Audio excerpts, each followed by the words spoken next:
কে তুমি? আমার রুমে কি করে ঢুকলে তুমি? হাউসকিপিং, এখন ম্যানেজারকে ফোন করে কাজ থেকে বার করে দেবো। সরি রতন স্যার, অ্যাকচুয়ালি আপনার রুমের ফায়ার অ্যালার্ম হঠাৎ করে বেজে উঠলো, তাই আমি দেখতে এলাম সব কিছু ঠিক আছে কিনা। আমি দরজাটা নক করেছিলাম কিন্তু আপনি হয়তো ঘুমোচ্ছিলেন তাই খুললেন না, ওই জন্য আমি মাস্টার কি ইউজ করে ভেতরে ঢুকলাম। Are you fine? হ্যাঁ, ফাইন, গো।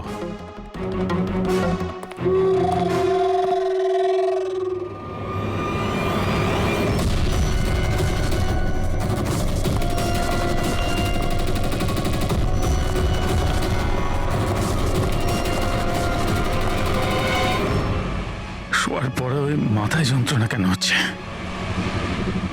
ডাবল শট কফি নিতে হবে একটা। হ্যাঁ আলিশা, কাজ হয়ে গেছে। Great job.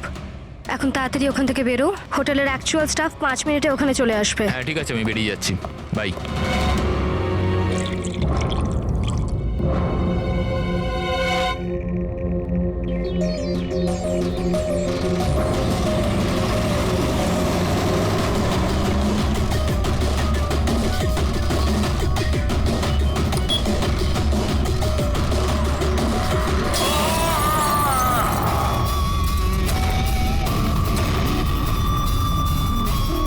Ratan sir, Ratan sir, দরজা খুলুন। রতন স্যার, একটা কাজ কর, মাস্টার কি দিয়ে দরজাটা খোল।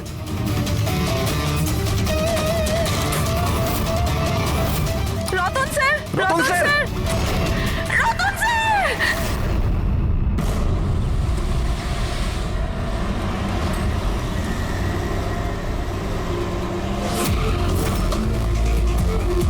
যার খুন হয়েছে তার নাম কি? স্যার রতন বাবু আমাদের রেগুলার কাস্টমার, আর উনি খুব বড় ফিজিসিস্টও ছিলেন। ফিজিসিস্ট? হ্যাঁ স্যার। তার মানে ফিজিক্সে এক্সপার্ট উনি? হ্যাঁ স্যার।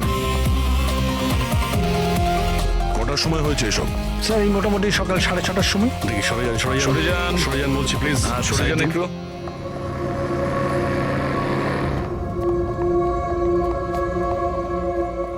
মাই গড, মাই গড, এর বুকের মধ্যে তো দাঁত ঢুকে আছে। যদি ওর মৃত্যু মাইক্রোভেন ব্লাস্ট করে হয় তাহলেই 1, 2, 3, 4, 6 6টা ডাট এর শরীরে এলো কি করে? স্যার মাইক্রোওয়েভ ব্লাস্ট হয়নি, এখানে তো বন্দুক রাখা আছে। আগে থেকে ডাট বন্দুকের সঙ্গে ফিক্স করা ছিল। স্যার মনে হচ্ছে এই রতনকে মারার জন্য ভালো প্ল্যান করা হয়েছিল।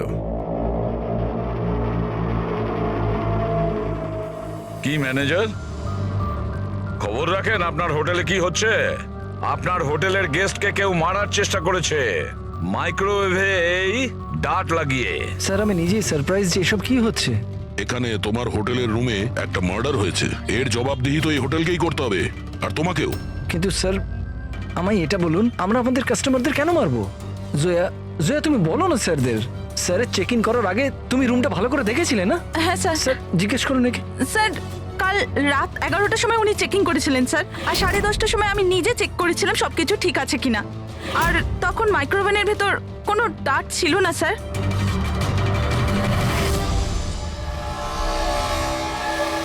স্যার অর্ধেক খাওয়া পিৎজা স্যার। আরে এটা তো, আচ্ছা আপনাদের এখানে কি বাইরের খাবার অ্যালাউ করা হয়? অ্যালাউড তো সেভাবে নয়, কিন্তু রতন স্যার তো আমাদের রেগুলার কাস্টমার, তাই কোনো স্টাফ বোধহয় হতে পারে। এই স্টাফটা কে ছিল যখন এই পিৎজা রুমের ভেতরে নিয়ে আসা হয়েছিল? হ্যাঁ,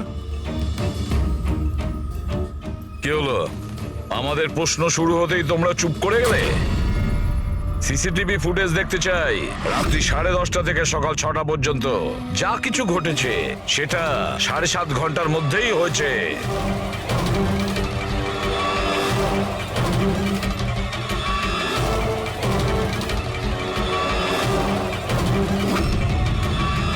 ওই দেখো, 10:30টার সময় রতনবাবুর রুমে গিয়েছে, 11:15টায় বাইরে এসেছে, 15 মিনিট।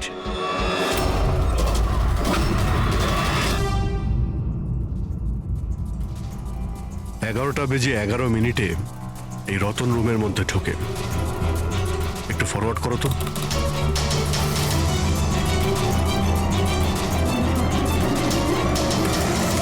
রাত্রি 11:30টার সময় এ এসেছিল রতনের সঙ্গে দেখা করতে।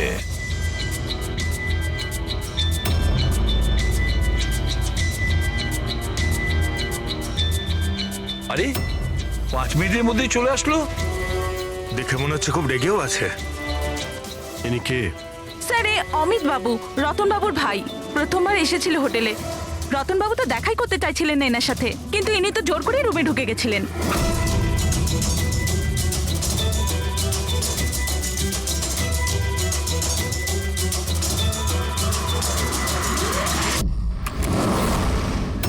আচ্ছা, তার মানে এই পিৎজা এইভাবেই রুমের মধ্যে গিয়েছিল।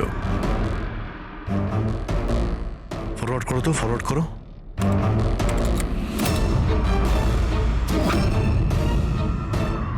এই বেরোলো, স্টপ।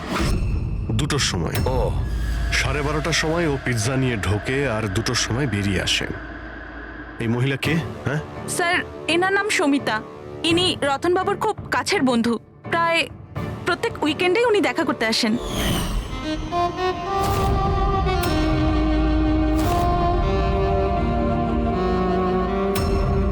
সুমিতা খুব কাছের বন্ধু, রাত্রি 12:30টার সময় আসে পিৎজা নিয়ে। রতনকে শেষ কল কোনো সমিতা নামের মেয়ে করেছিল, আর তার আগে অমিত নামে কেউ। স্যার হ্যাঁ পঙ্কজ, 1 সেকেন্ড, এই পাসপোর্টটা দেখুন স্যার। এতে এই ক্যাম্বলির ভিসা লাগানো আছে। দ্বিতীয় এই বম্বে থেকে ক্যাম্বলি যাওয়ার টিকিট। ফটো তো ওরই, কিন্তু নাম রতন নয়, দিগ্বিজয় কুমার।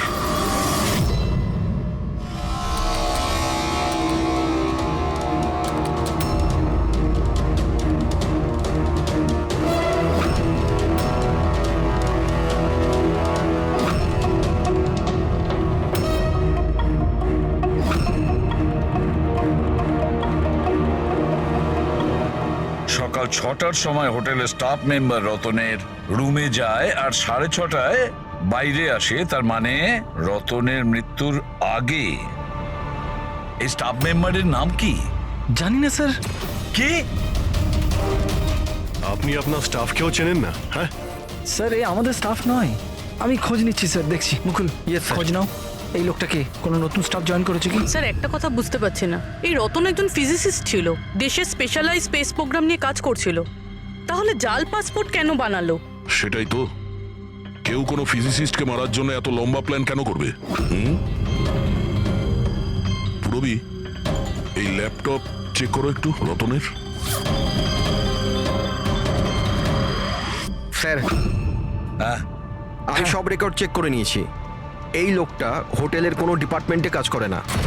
ইনি তো কোনোদিন স্টাফই ছিলেন না। আমার তো মনে হয় ইনি বাইরের লোক।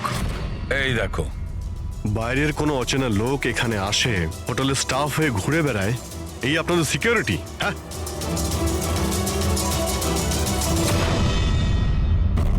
হ্যাঁ পুরবি, কিছু পেলে? হ্যাঁ স্যার, ল্যাপটপ হ্যাক করলাম যখন কিছু সিক্রেট ফাইল পেয়েছি, গুপ্ত ইনফরমেশন রয়েছে দেশের সুরক্ষা সংক্রান্ত। মাই গড, এটা কি? কি হলো? স্যার এই গুপ্ত ইনফরমেশন ও কাউকে বিক্রি করতে চাইছিল। এই দেখুন, এই ডিল রিলেটেড মেল পাঠিয়েছে কাউকে। এই দেখুন, সব আছে। এক্স্যাক্টলি এই গুপ্ত ইনফরমেশনটা কি যেটা রতন বেচতে চাইছিল? স্যার আমাদের দেশের বর্ডারে কতজন সৈন্য রয়েছে, আর্মিদের কাছে কি কি ওয়েপেন আছে, সৈন্যের দল কোন কোন এরিয়াতে আর কোথায় কোথায় রয়েছে, সব ইনফরমেশন রয়েছে। যদি এই ইনফরমেশন কোনো ভুল লোকের হাতে পড়ে যায় তাহলে দেশের সুরক্ষার ক্ষতি হতে পারে। কিন্তু স্যার এই মিলিটারির কনফিডেন্সিয়াল ফাইলও পেল কোথা থেকে? অবভিয়াসলি পঙ্কজ, কোনো সাধারণ লোকের কাছে তো এই ফাইল থাকবে না। এই ক্লাসিফাইড ফাইলস আর এই ডুপ্লিকেট পাসপোর্ট এর দিকেই ইশারা করছে যে এই রতন কোনো ফিজিসিস্ট ছিল না। এ কোনো শত্রু দেশের গুপ্তচর ছিল, যে নিজের কাজ করার পরে এই নকল পাসপোর্টের সাহায্যে দেশ ছেড়ে পালিয়ে যেত সারা জীবনের জন্য। স্যার এত অ্যাপ্রন খুলে ফেলে বাইরে বেরিয়ে যাচ্ছে। ফোনেও কথা বলছিল, মনে হয় ওর পার্টনার হবে। প্যাট্রিক, হোটেলের বাইরে যে কটা সিসিটিভি ক্যামেরা আছে সব কটা ফুটেজ চেক করো।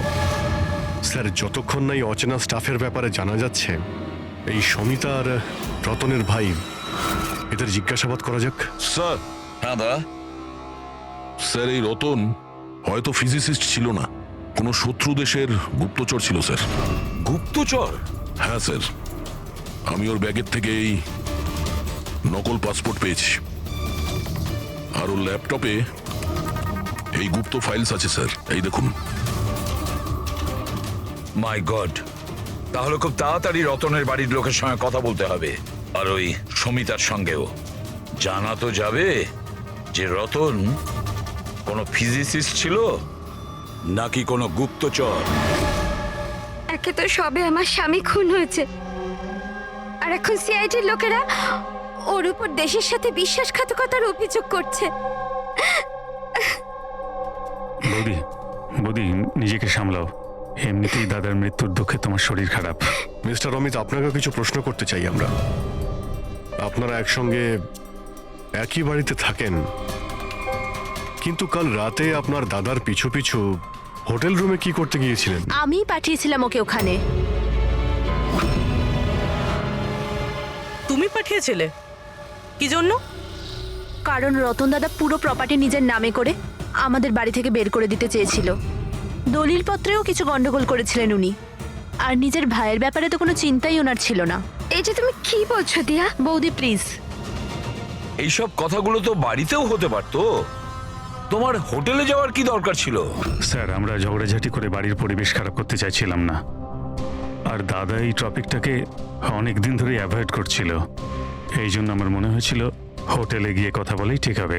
কিন্তু রুম থেকে তো তুমি খুব তাড়াতাড়ি চলে এসেছিলে, তার মধ্যেই সব কথা হয়ে যায়। স্যার, হোটেলের ঘরেও আমি কথা বলতে পারিনি, দাদা খুব ঘুমের মধ্যে ছিল আর ক্লান্ত ছিল, সেজন্য খিটখিটে হয়ে গেছিল, সেজন্য আমি রাগে ওখান থেকে বেরিয়ে আসি।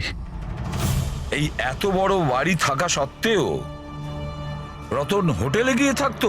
হ্যাঁ স্যার, রতন খুবই ইন্ট্রোভার্ট ছিল, ও সবসময় একলাই থাকতে চাইতো, যাতে ওর কাজে ও আরো বেশি করে মন দিতে পারে। বাড়িতে থাকলেও ও প্রায় ওর ঘরেই থাকতো। রবি, বাড়িতে ওর যখনই ডিস্টারবেন্স মনে হতো ও তখনই হোটেলে প্রায়ই চলে যেত।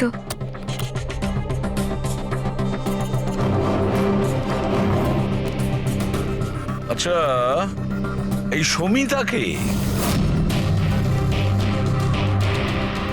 সমিতা? প্লিজ কিছু করুন অফিসার, আমি সকালে মিসিং কমপ্লেন করেছিলাম, এখন সন্ধে হয়ে গেল, আমার স্ত্রীর কোথাও কোনো খোঁজ পাওয়া গেল না। জামাই বাবু প্লিজ রিল্যাক্স, সমিতা দিকে পাওয়া যাবে। কি? সমিতা দেবী নিখোঁজ? হ্যাঁ। আপনারা? আমরা সিআইডি থেকে আসছি। ভালো হয়েছে আপনারা এসে গেছেন, এরা তো কিছু করতে পারছে না, এবারে আপনারাই খোঁজ করুন, আমার স্ত্রী কোথায়? আমরা তো খোঁজ করবই, একটা খুন করে পালিয়েছে ও। কি?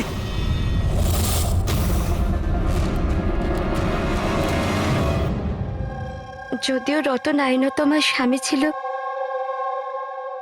আমি ওর ব্যাপারে কিছুই জানতাম না, ও আমার সাথে কিছুই শেয়ার করতো না, ওর জীবনের প্রতিটা মুহূর্ত আমার কাছে রহস্যের চেয়ে কিছু কম ছিল না। এই সমিতাকে আমি কিছুই জানি না, আমি এই নামটাও শুনিনি, এমনকি ও কোথায় থাকে, কি কাজ করে আমি কিছুই জানি না। এটা ওই হোটেল করিডোরের ফুটেজ। কাল বাড়ি থেকে কোথায় যাবার জন্য বেরিয়েছিল সমিতা? বাড়ি থেকে অফিস যাবার জন্যই তো বেরিয়েছিল, অফিস থেকে বেরিয়ে কোথায় গিয়েছিল কিছুই জানি না। আচ্ছা, কালকে ডিনারে কি খেয়েছিল Ratan? Plane cheese pizza.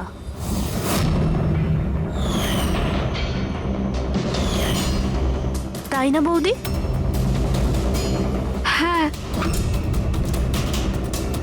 Plane cheese pizza, অদ্ভুত ব্যাপার না অভিজিৎ? হোটেলেও পিৎজা আবার বাড়িতেও পিৎজা। দাদা হোটেলেও পিৎজা খেয়েছিল? একদমই ঠিক, সেই পিৎজা যেটা সমিতা নিয়ে এসেছিল। কিডন্যাপাররা ফোন করেছিল? সমিতাকে কিডন্যাপ করা সহজ নয়। আইবি টিমের লোকও ও সমস্তভাবে ট্রেন্ড যে কোনো বিপদ থেকে রক্ষা করবার জন্য। আইবি, আপনি আপনার দিদির রুমটা একটু দেখাবেন প্লিজ।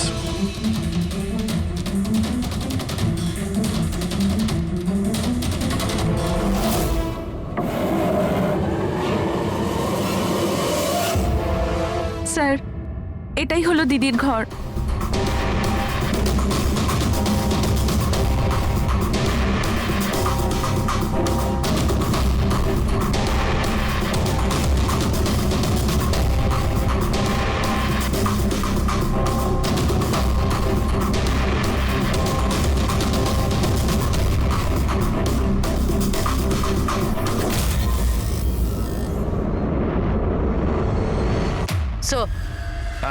স্যার একবার এদিকে আসবেন।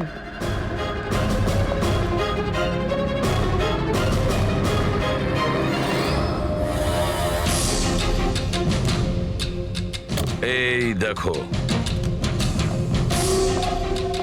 রুমের ভেতরে আবার রুম। স্যার এদিকে আসুন। এই দেখুন, এই কম্পিউটার হ্যাক হয়েছে স্যার। একটা কাজ করো, পুরো ঘরের তল্লাশি নাও। দাড়ি আর উইক্স, ওহো, প্রস্থেটিক্স। অভিজিৎ, দেখছো এসব? হ্যাঁ স্যার। আর এই লকারে ক্লাসিফাইড ফাইলস, মনে হচ্ছে অনেকদিন ধরেই এর তদন্ত চলছিল। শুধু তাই নয় স্যার, কেউ তো আছে যে ওর ওপর নজর রাখছিল, ওর কম্পিউটারের একটা অ্যাক্টিভিটির ওপর নজর রাখছিল। কম্পিউটারটা হ্যাক করা হয়েছে। কে করেছে খোঁজ নাও।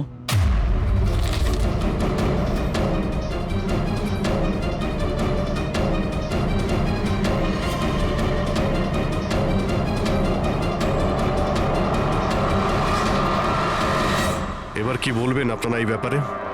আপনারা রতনের সঙ্গে একই ছাদের নিচেই থাকতেন, আর এই ব্যাপারে আপনারা জানেনই না। স্যার আমরা কি করে জানবো স্যার? রতনদা তো নিজের ঘরে কাউকে ঢুকতেও দিত না। এমনকি স্যার কাজের লোককেও নয়, পরিষ্কারও স্যার উনি নিজেই করতেন। তাহলে ম্যাডাম আপনি আপনি কি বলতে চাইছেন? হ্যাঁ, এটা তো বেডরুমের ভেতরের ব্যাপার। স্যার আমি আপনাকে বললাম না, আমি কিছুই জানি না। আরে এই এই কবে আর কি করে হ্যাঁ দয়া, স্যার সমিতা বাড়িতে নেই স্যার, ও নিখোঁজ। আইবি বিউরোতে কাজ করে স্যার। স্যার আমরাও ল্যাপটপ চেক করেছি। পুরবী রতনের ল্যাপটপে যে ইনফরমেশনগুলো পেয়েছিল স্যার, ওই সমস্ত ইনফরমেশন এখানে সমিতার ল্যাপটপেও আছে। এই ইনফরমেশনটা লিক করে দেশ ছেড়ে পালিয়ে যাওয়ার চিন্তা ছিল। তাহলে দয়া এই সমিতা আইবিতে চাকরি করত, তার মানে দেশের সমস্ত তথ্য ওর কাছে আগে থেকে ছিল, যেগুলো ও রতনকে দিত আর রতন সেগুলোকে বিক্রি করত, আর দুজনেই এর থেকে রোজগার করত। হ্যাঁ স্যার, কিন্তু এইবার ও ডবল ক্রস করে দিয়েছে রতনকে। ও ওকে প্রাণে মেরে দিয়েছে আর মেরে এখান থেকে পালিয়ে গেছে। এই সমস্ত ইনফরমেশন জোগাড় করো আর ব্যুরোতে নিয়ে এসো।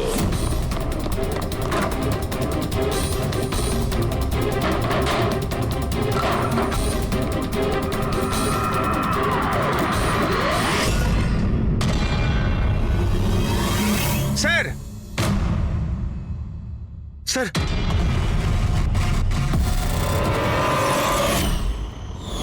সমিতা, সমিতা! হ্যাঁ দয়া, স্যার এই বিক্রম আর অঞ্জলি, এদের যে অ্যালাবাইজ আছে ওগুলো আমরা চেক করেছি। যখন খুন হয়েছিল ওই রাতে বিক্রম গ্র্যান্ড রোডে ট্রাফিক জ্যামে ফেসেছিল আর প্রায় রাত 2টোর সময় বাড়িতে পৌঁছেছে। আর এই অঞ্জলি? স্যার এই অঞ্জলিও রাত্রির 12টা পর্যন্ত কাজ করেছে আর প্রায় রাত্রি 1:30টার সময়ও বাড়িতে পৌঁছেছে। দয়া, এসব দেখে মনে হচ্ছে এটা সাধারণ কেস নয়, দেশের সুরক্ষার সঙ্গে জড়িয়ে রয়েছে। স্যার, হ্যাঁ স্যার এই দেখুন স্যার, ঠিক ব্লাস্টের আগে ওই সকাল 6টা সাড়ে 6টা নাগাদ এই লাল গাড়িতে একজন মহিলা বেরিয়েছিল। স্যার হ্যাঁ ওই যে নকল হোটেল স্টাফটা ছিল না, ও তখনই বেরিয়েছে কিন্তু অন্য গেট থেকে। এই দেখুন। রবি, কটা নাগাদ গাড়ি এসেছিল? 6টা নাগাদ।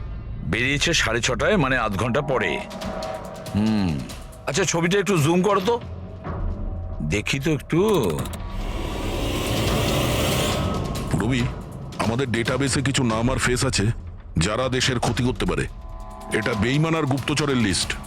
এদের ফেসটা স্ক্যান করো আর ওদের সঙ্গে ম্যাচ করে দেখো। আর পঙ্কজ, আরটিও থেকে জানো যে এই গাড়ি কার নামে রেজিস্টার করা আছে। স্যার, হ্যাঁ, কেসটা কিন্তু ভীষণ কনফিউজিং। কিছুই মাথায় ঢুকছে না যে আসল ব্যাপারটা কি। ঠিক, একটা কথা পরিষ্কার যে দেশের সুরক্ষার সঙ্গে যুক্ত, অর্থাৎ যে এই রতন আর সমিতাকে মেরেছে না, সে কোনো সাধারণ ক্রিমিনাল বা অপরাধী নয়। বিষয়টা অন্যরকম। ওহো, হ্যাঁ দয়া, কি হচ্ছে? কিছু পেয়েছো? হ্যাঁ স্যার, পেয়েছি। এই মেয়েটা ছেলেটা ওই লিস্টে নেই স্যার যারা দেশের শত্রু, বরঞ্চ সেই লিস্টে আছে যারা দেশের সঙ্গে বেইমানি করে তাদেরকে ধরে মেরে দেয় স্যার। এরা দুজনেই আইবি অফিসার্স, আলিশা আর ঈশান। এসিপি প্রদ্যুমান, আমি আপনার খুব সম্মান করি, তাই আমি কিছু বলছি না। যদি এই অভিযোগটাই অন্য কোনো অফিসার করতো তাহলে সে এতক্ষণে খুব পস্তাতো। শেখরবাবু, আপনি আইবির হেড, সেই জন্য আপনার এই হুমকি দেওয়া কথা সহ্য হতো না। এসিপি স্যার, আমি হুমকি দিচ্ছি না, আপনার অভিযোগের উত্তরগুলো দিচ্ছি। আপনি খুব সহজে আমাদের ওপর রতন আর সমিতার খুনের অভিযোগ লাগালেন। আপনার কি মনে হয় যে ওরা দেশের শত্রু ছিল তাই আমরা ওদেরকে মেরে দিয়েছি? আমি অভিযোগ করছি না, আমি সরাসরি প্রশ্ন করছি। এই যা কিছু ঘটেছে সেটাই কি সত্যি? দেখুন স্যার, আমরা জানি যে আপনারা জানেন যে এরা দুজন দেশের সুরক্ষার সঙ্গে সম্পর্কিত কোনো ইনফরমেশন শত্রুদের বেচতে যাচ্ছিল। আর এটাও আমরা জানি শেখর বাবু যে যে মুহূর্তে রতনকে খুন করা হয় সেই সময় ঈশান আর আলিশা দুজনেই উপস্থিত ছিল। রতন খুন হওয়ার একটু আগেই ঈশান রতনের রুমে গিয়েছে।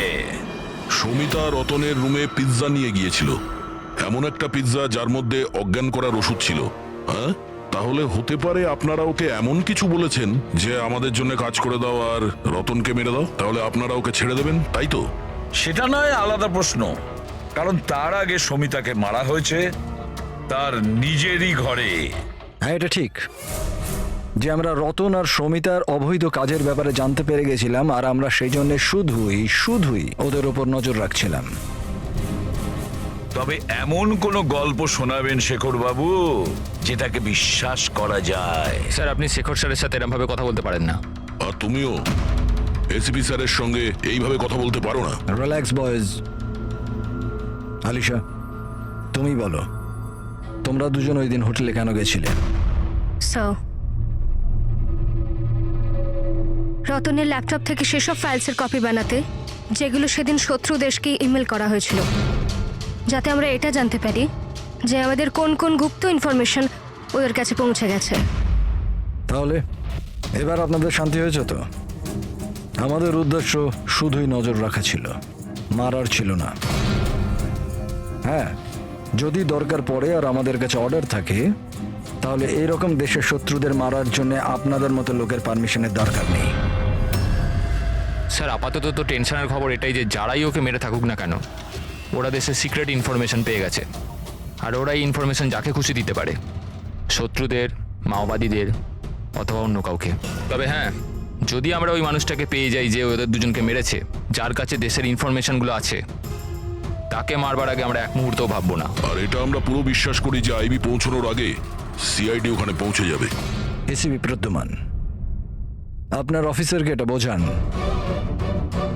যে এই সময়টা একে অপরকে চ্যালেঞ্জ করার নয়, বরঞ্চ একসাথে মিলে কাজ করার। শেখরবাবু, দেশের জন্য আপনারা যতটা চিন্তা করেন ততটা চিন্তা সিআইডিরাও করে থাকে।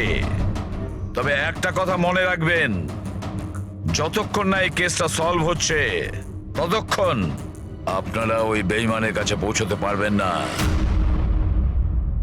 সুমিতা ওই বিশেষ ইনফরমেশনটা লিক করে রতনকে দিয়েছিল, আর রতন ওই ইনফরমেশনটা কাউকে বিক্রি করতে যাচ্ছিল।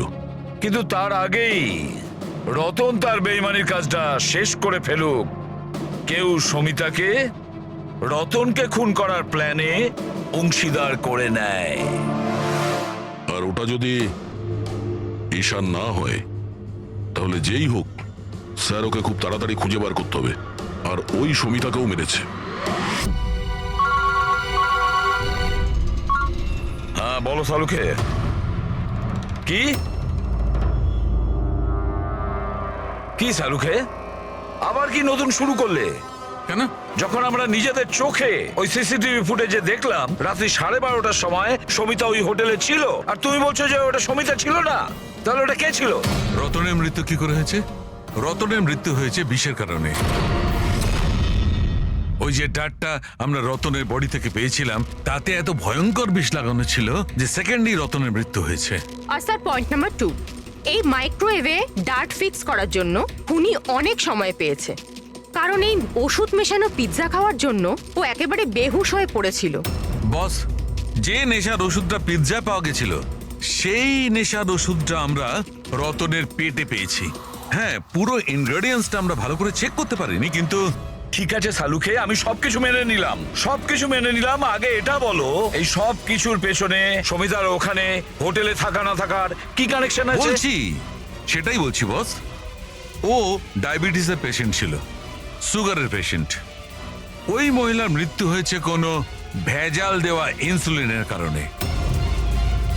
আর সব থেকে ইম্পর্টেন্ট ব্যাপার, ওই মেয়েটির মৃত্যুর সময় রাত 10টা থেকে 12টার মধ্যে। কি? এক্স্যাক্টলি। তাই 12টার মধ্যে যদি ও মারা গিয়ে থাকে, 12:30টার সময় ওকে হোটেলে কি করে দেখতে পাওয়া গেল? স্যার, যদি সুমিতা রতনকে না মারে আর অমিত, ঈশান আর আলিশাও যদি না মারে, তাহলে রতনকে মারলো কে? আর ওই ফুটেজে যে মেয়েটাকে আমরা দেখেছিলাম, ও যদি সুমিতা না হয় তাহলে আর কে ছিল? সমিতা। এসিপি স্যার, আপনি বোধহয় এটা জানেন না যে আমি কত বড় টেনশনে আছি। যদি ওই খুনি ধরা না পড়ে যে রতন আর সমিতাকে মেরেছে, তাহলে দেশ কত বড় বিপদে পড়তে পারে সেটা আপনি বুঝতে পারছেন না। আমি খুব ভালো রকম জানি শেখর বাবু, খুব ভালো রকম জানি, কিন্তু একটা কথা মনে রাখবেন, দেশের কোনো ক্ষতি আমি হতে দেব না। তার আগেই আমরা খুনিকে ধরে ফেলবো। স্যার, ওই খুনির আইডেন্টিটি আমরা সেখান থেকে পেতে পারি যেখান থেকে ওরা একে অপরকে মেল করেছিল। হ্যাঁ পঙ্কজ, আমার তো এটাও মনে হচ্ছে যে নিশ্চয়ই কোনো আশেপাশের লোক হবে যে সমিতা আর রতন এদের দুজনের ছোট ছোট অভ্যাসগুলোর ব্যাপারেও পুরো জানতো। হ্যাঁ স্যার, যেমন ধরুন সকালে উঠেই রতন মাইক্রোওয়েভে কফি বানাতো। আর সমিতাকে ইনসুলেন্সের ইনজেকশন পৌঁছে দেওয়া, সেটা তো কাছেরই কেউ করতে পারে। আর খুনি এটাও জানতো যে এই অঞ্জলি আর বিক্রম রাত 1টার আগে বাড়িতে ফিরবে না। তাহলে খুনি কে হতে পারে স্যার? স্যার, একটা কথা বুঝলাম না, এই রতন আর সুমিতা একে অপরকে 2 বছর ধরে চেনে, দেশদ্রোহিতা করার কথা 3 সপ্তাহ আগে ভাবলো, এরকম হঠাৎই?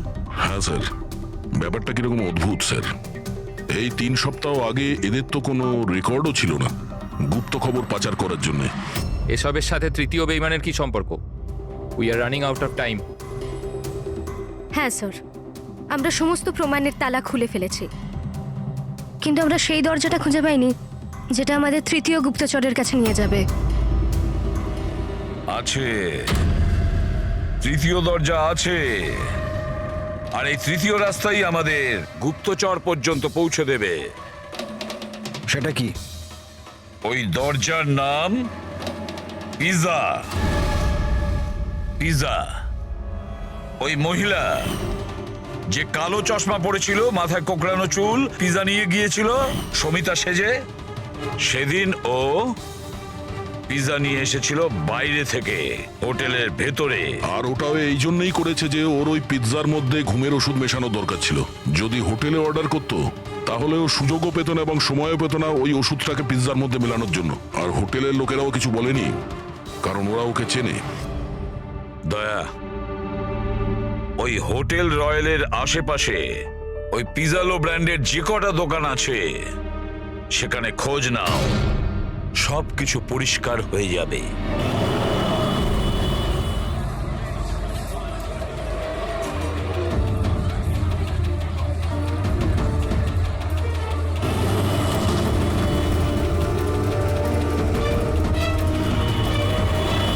হ্যাঁ স্যার, কাল রাত 12:15টার সময় কেউ তো একজন এসেছিল পিৎজা নিতে, কিন্তু কোনো মেয়ে তো আসেনি, একটা ছেলে এসেছিল।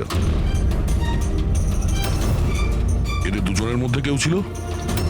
হ্যাঁ স্যার, এই ছেলেটা। বিক্রম?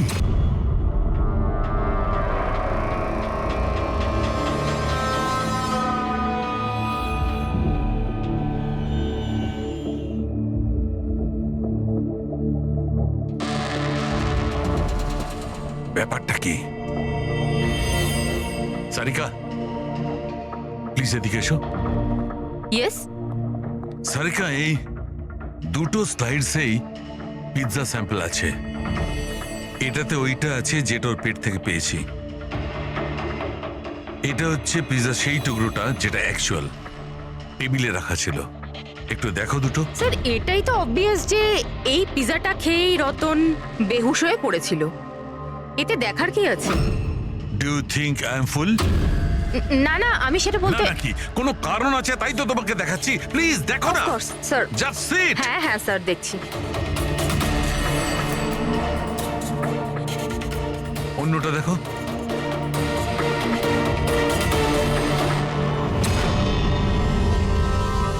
কি?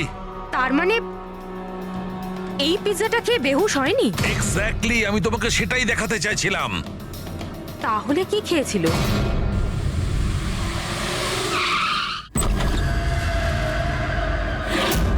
বিক্রম? বিক্রম? বিক্রম কি হলো? এই বিক্রম, ফ্রেডি, তাড়াতাড়ি অ্যাম্বুলেন্সে ফোন করো। এই কোন জিনিসের দিকে ইশারা করছে? ফোনে? হ্যাঁ, কি আছে এই ফোনে? 5 মিনিটে অ্যাম্বুলেন্স আসছে। Good good good. সরিতা আর রতন একসাথে? স্যার, ফটো দেখে তো মনে হচ্ছে ওরা একে অপরকে খুব ভালোবাসে। 1 মাস আগের ফটো। দুজনে প্রেম করতো না গুপ্তচর ছিল?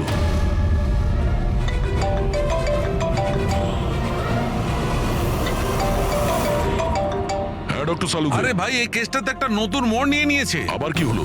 মনে আছে ওই পিৎজা, ওই যে পিৎজাটা যেটা রতন খেয়েছিল যার কারণে ঘুমিয়ে পড়েছিল? হ্যাঁ হ্যাঁ, ওই পিৎজা যেটা ওই নকল সমিতা হোটেলে নিয়ে গিয়েছিল। আরে ভাই, এইটাই তো খটকা। আসলে রতন ওই পিৎজাটার কারণে অজ্ঞান হয়নি। রতন অজ্ঞান হয়েছে অন্য কোনো জিনিস খাওয়ার ফলে। ও হয়তো হোটেলে আসার আগেই সেটা খেয়েছিল। হোটেলে আসার আগে? অভিজিৎ বলেছিল যে হোটেলে আসার আগে রতন পিৎজাই খেয়েছিল। আচ্ছা, কালকে ডিনারে কি খেয়েছিল রতন? প্লেন চিজ পিৎজা, তাই না বৌদি? হ্যাঁ।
জেসমিন, তুমি তুমি এখানে কি করছো? এনারা আমাকে কিছু ইনফরমেশন নিয়ে আসতে বলেন। আমি কিছু জানতামই না ওই ইনফরমেশনের ব্যাপারে। এনারা আমাকে বলেন যদি আমি না আসি তো এনারা আমাকে মেরে দেবেন। এই জন্য আমি এখানে এলাম। তোমরা কারা? আমাদের তিনজনকে এখানে এভাবে ঠকিয়ে আনার মানে? দেশকে যাতে কেউ ঠকাতে না পারে সেই জন্য আমাদের কখনো কখনো আসামিদের ঠকাতে হয়। IB win. আপনারা তারাই না যারা রতন দাদাকে মেরেছেন? রতনকে কে মেরেছে আর কি মারেনি সেই সত্যটা খুব তাড়াতাড়ি সামনে আসবে, কিন্তু দিয়া, অমিত, আরও একটা সত্যি সামনে আসা বাকি। সেটা কি? সেটা হলো যে তোমাদের দুজনের এটা জানা উচিত যে তোমরা একটা দেশদ্রোহীর সাথে থাকছো, তাই না জাসমিন?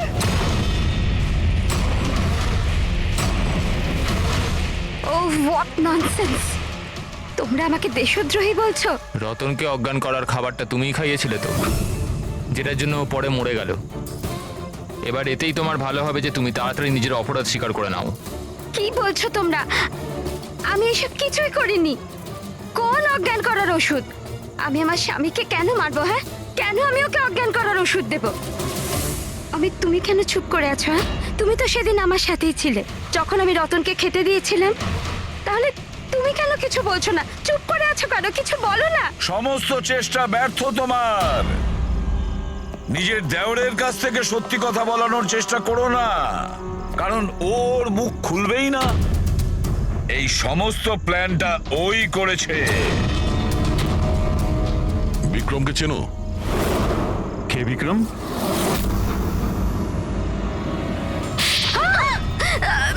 অমিত, আপনারা এদিকে আসুন। সেই বিক্রম যাকে সমিতার রতনের এক্সট্রা ম্যারিটাল অ্যাফেয়ার সম্পর্কে তুমি জানিয়েছিলে আর কিছু ফটোও পাঠিয়েছিলে হ্যালো মেসেঞ্জারে। এই দেখো, ডিসপ্লে পিকচারে তোমার মুখ আছে। কিছু মনে এলো? এটা কি? এই সমিতার রতনের ফটোগ্রাফস বিক্রমকে হ্যালো মেসেঞ্জারে জেসমিন পাঠায়নি, অন্য কেউ পাঠিয়েছে। অমিত? দেশের ক্ষতি করার আমার কোনো উদ্দেশ্য ছিল না স্যার। এই যে বিশ্বাসঘাতক গুপ্তচর যে অ্যাঙ্গেলটা, এই সব কিছু আমার গেম প্ল্যান ছিল, যাতে আমি আইনকে ভুল বোঝাতে পারি। পুরো ব্যাপারটা ডিটেলে বলো। এইসব তুমি কেন করতে গেলে? স্যার, এই সব কিছু একটা গেম প্ল্যান ছিল, যাতে রতনের মৃত্যুর অভিযোগ আমার ওপর না আসে আর সমিতার মৃত্যুর অভিযোগ বিক্রমের উপর না যায়। সেজন্য আমি এই বিশ্বাসঘাতক গুপ্তচরের গল্প পেতেছিলাম। কিন্তু রতনকে মারতে কেন চাইছিলে তুমি? হ্যাঁ, ও আমাকে আর দিয়াকে এই বাড়ি থেকে বাইরে বার করে দিতে চাইছিল। যদি এটা ও করে দিত আমি তাহলে কিচ্ছু করতে পারতাম না। কিন্তু আমার ভাগ্য ভালো ছিল যে সেই সময় আমি রতন আর সমিতার লাভ অ্যাফেয়ারের ব্যাপারে সবকিছু জানতে পারি। আর তখনই আমি এই সমস্ত প্ল্যানটা বানাই। আমি সমিতার হাজবেন্ড বিক্রমকে তার বউয়ের বিশ্বাসঘাতকতার প্রমাণ দিই। রাত তো এত হচ্ছে আমার যে মনে হচ্ছে ওকে ডিভোর্স দিয়ে দিই, কিন্তু কি করি? তাতে তো আমারই লোকসান। যদিও আমাকে ছেড়ে দেয় তো আমি নিজেই পথে বসে যাব। তাহলে ডিভোর্স দিও না, তার থেকেও বড় কিছু ভাবো। মেরে ফেলবো ওকে। তারপর আমি আর বিক্রম রতন আর সমিতার কম্পিউটারে ওদের নামে ইমেল অ্যাকাউন্ট বানাই।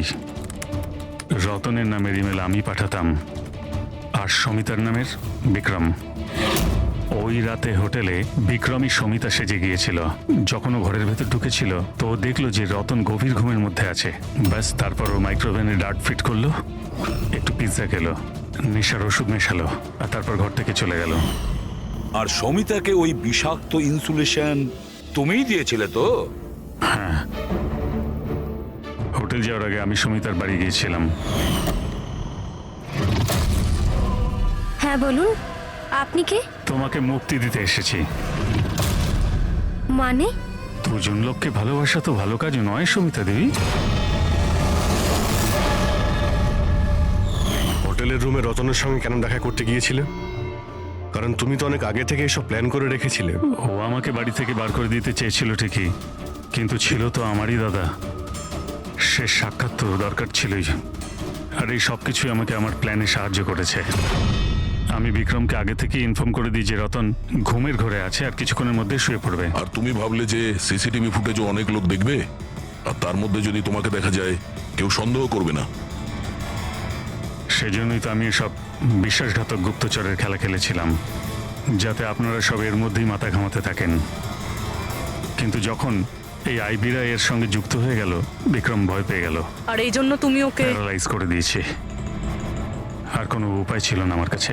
এইটা তুমি কি করলে? আমি টাকার জন্য নিজের ভাইকে তুমি মেরে দিলে। অমিত, সম্পত্তি আর টাকার লোভে তুমি তোমার আপন ভাইকে খুন করে দিয়েছো। আর তাছাড়াও আইনের সাথে আর দেশের সুরক্ষাকেও বুড়ো আঙ্গুল দেখালে তুমি। খুব ঘৃণ্য অপরাধ করেছো তুমি। আইন তোমাকে কঠোরতম শাস্তি দেবে।